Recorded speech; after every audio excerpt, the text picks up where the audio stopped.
I'm going to share some of my favorite makeup tricks that will help enhance your makeup to make it look like you just got it done by a professional. I'm a professional makeup artist. I use these tricks on myself and my clients as well. These tricks have been around for years and decades, so I did not come up with any of these. And if you find these tricks don't work for you or you found something different, that's okay. This one is for my oily skin people. Take an oil blotting sheet and pat away any of that excess oil.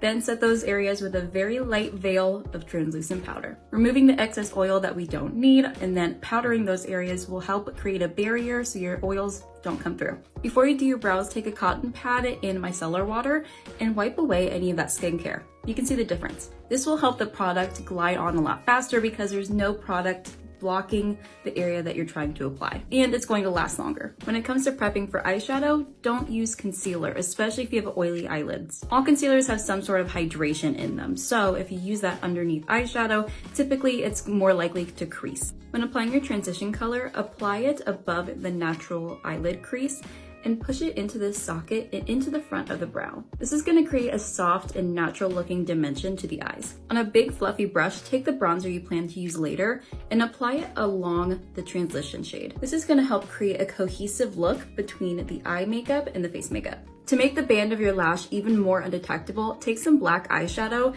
and apply it on the band of the lash. Black eyeshadow on the band, no eyeshadow on the band.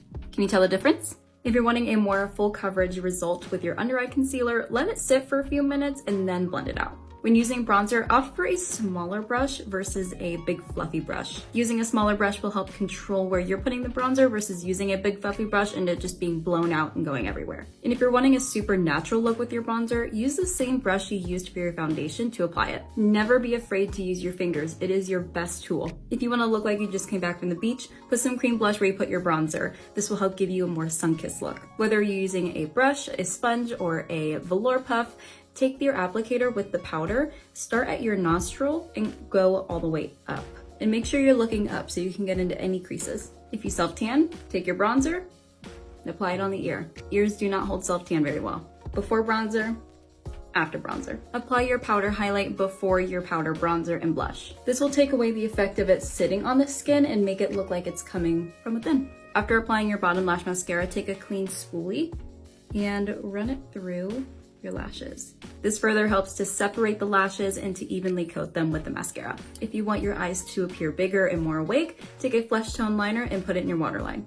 Eyeliner, no eyeliner. To make your lip line look a little bit more crisp, take your leftover foundation on a flat concealer brush and outline your lip line. And when you're using setting spray, don't just use it at the very end. Layering it throughout your application will ensure that your makeup has more longevity.